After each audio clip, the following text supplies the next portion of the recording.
In this tutorial, I'm going to show you how to set up and manage breakout rooms.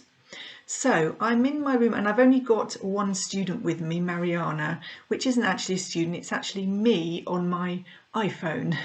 So one thing that I do is to test out what it looks like from a student's perspective is that I actually log on as a student on my phone. The tip here is to join without video and no audio. If you join with audio, you get really horrible feedback. It's really awful. So join, you can see here that there's no audio at all. This person has not joined with audio. And of course, there's no video here too. So breakout rooms. Along the bottom here you can see breakout rooms is an option, so I'm going to click on that and it brings up this box here. So you can decide how many breakout rooms that you want to create, and what happens is that it tells you how many participants will be in each room. We've only got one participant, but let's say we had 20. As I increase my number of rooms, it would tell me, it would change this figure here and tell me how many participants in a room. So you don't have to do your maths. You can just keep going up until you have maybe 3 to 4 participants in a room and you think that's what I want. Okay, so that's helpful. So I'm just going to create one breakout room because we'll have 2 breakout rooms even though I've only got myself and another person in the room. You can assign automatically participants to each room. So let's do that one. So we click on create. And that means it's automatically assigned Mariana to room 1, and if there was another person in the room it would automatically assign them to room 2 and so on. And once we're happy with that, we just click on open all rooms and then the rooms open. All right. Before we do that though, we have got some options. You could allow participants to choose their room. That is one of the options. Actually, that was on the page before, which we'll look at in a moment. We can allow participants to return to the main session at any time. So that means they can leave the breakout room if they want to. That's automatically allowed. What happens when you open the rooms is that participants get a message that says join, and they have to click on the button join. If you want to avoid that, if you just click this button here, it means that everyone is automatically moved to a breakout room. It can be faster. People get there quicker. We can decide if breakout rooms close automatically after 5 minutes, or we can have a countdown. At the moment it's 60 seconds. So when I close the breakout rooms, everyone has 60 seconds to finish their conversation before the rooms automatically close and people come back to the main room again. It's quite a long time, 60 seconds. So you might want to reduce it to say 15, just to give the last speaker a chance to finish what they're saying, and it means everyone is back a little bit more quickly. So it's worth setting those particular options. Okay, so now, and if you realise you need an extra room, then you can add a room here as well. You have that chance. So I'm going to click on open all rooms, and now Mariana has disappeared from the main room because she is now in breakout room 1. Okay, so now what you can do is click on join, and if you click on join you're going to go to room 1 yourself, and then you can go to room 2 and so on. So this is the way to monitor. What I do is I actually switch off my camera because I think it's a little less daunting for participants to suddenly see you appear in their breakout room groups. It can be a bit intimidating.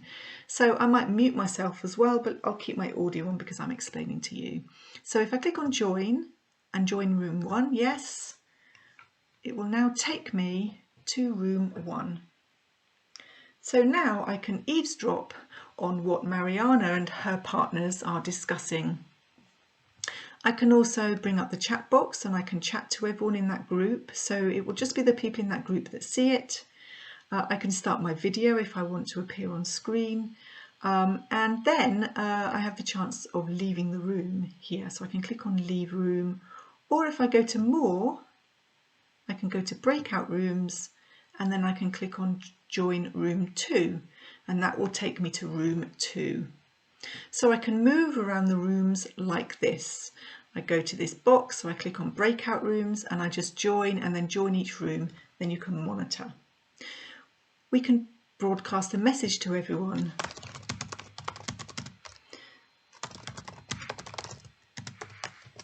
and this will pop up in each of the rooms, so you can send a message. You could give a time indication, you've got 1 minute to finish, that kind of thing. And then when you want to finish, you close all rooms, and breakout rooms will close in this amount of seconds. So I'm going to leave the breakout room. It will take me back to the main room,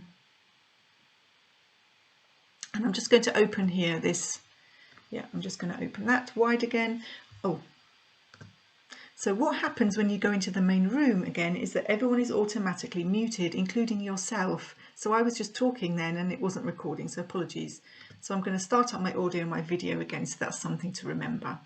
Okay, so that's breakout rooms. Now let's recreate the rooms. Let's say one of the breakout rooms wasn't working, the group weren't talking. I don't want those students to work together again, or perhaps the teachers weren't working together very well. So I'm going to recreate. So this time I'm going to assign manually to my rooms.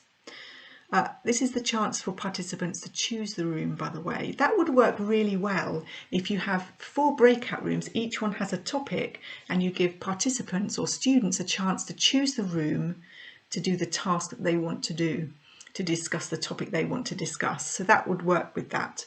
I've not actually used it myself yet, I have to say. I tend to either assign automatically or manually. So let's recreate these rooms. So 2 breakout rooms assigned manually, and this time I'm going to click on assign, and now I'll have my list of students, and I simply tick next to the learners that I want to appear in that room. And I would go here as well. Of course, we haven't got any other students, but I would obviously choose the ones from the list when we've got more of a group in the room. Once I've assigned them, which of course, when you have a group of 40, for example, can be quite challenging. But once I've done that, I can then open the rooms and monitor as I did before. So I've opened my rooms. Mariana is now there. But let's say that for some reason, Mariana loses connection and she's no longer joined in the room. In fact, maybe she disappears from the meeting altogether, and then she comes back into the meeting again, and we obviously need to okay, so we're going to admit her into the room, and now we need to, so everyone's in breakout rooms but she's unassigned, so all you simply do here is click on assign to and then add her to a room. And then she'll be able to go into that room. So we need to keep an eye on that. But you can hear from the beeps if people have arrived, and you know to then quickly go and assign them. Okay, so I'm going to close all those rooms again.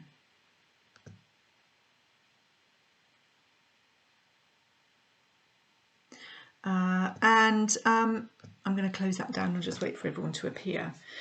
So basically, with breakout rooms, a really good idea is to join and monitor very quickly each group just to check they're on task. And then you can maybe drop into 1 or 2 and listen for a little bit longer to evaluate and assess, and then get or give feedback when you come into the main room. So that is how you use breakout rooms in Zoom.